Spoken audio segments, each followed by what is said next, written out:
ஒரே ஒரு தடவை உங்ககிட்ட நான் ஒரு முக்கியமான விஷயம் பேசணும். அதை கேட்டா நான் தான் கோயிலன்னு புரிஞ்சுக்க வேண்டிய கேச்சுனால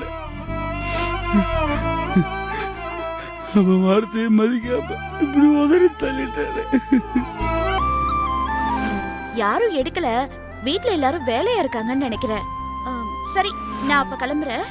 சரிங்க. சரி உமா, அப்ப நான் கிளம்புறேன். எங்க சாப்பாடு ரெடியா இருக்குங்க, சாப்பிட்டுட்டு போயிடுங்க. இல்ல உமா, இப்பயே நேரமாச்சு. அங்க போய் நடந்ததை வர சொல்லி எல்லாத்துக்கும் புரிய வைக்கணும். யாருக்குங்க என்னங்க சொல்லி புரிய வைக்கணும்? அது ஒன்றும் இல்லை, நான் ஏன் லேட்டுன்னு எல்லாரும் கேட்பாங்கல்ல, அவங்களுக்கு சொல்லி புரிய வைக்கணும். நான் கிளம்புறேன்.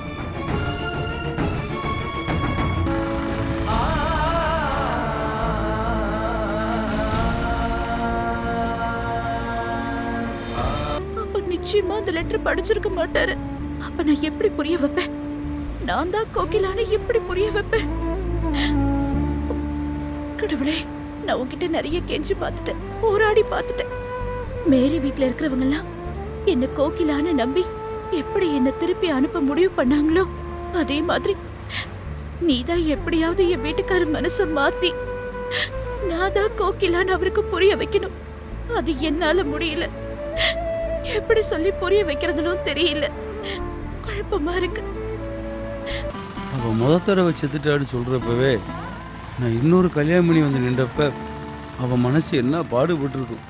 இப்போ ரெண்டாவது தடவை உயிரோடு திரும்பி வந்து நான் தான் கோயிலான்னு சொல்றப்ப அதை நான் நம்பாம விட்டேன். என் மொபைல்ல நேத்து தான் 300 ரூபாய்க்கு ரீசார்ஜ் பண்ண. அதுல யார் கூடயே கடலை போட்டுட்டு இருக்கான். உன்னை விடக்கூடாது.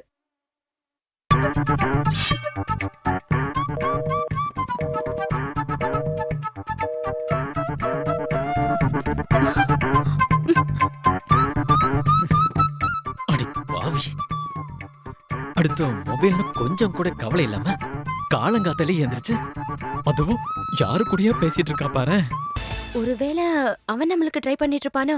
அதான் லைன் கிடைக்க மாட்டேங்குது. நாம வேற அவனை தப்பா நினைச்சிட்டோம். Okay, I'm sorry.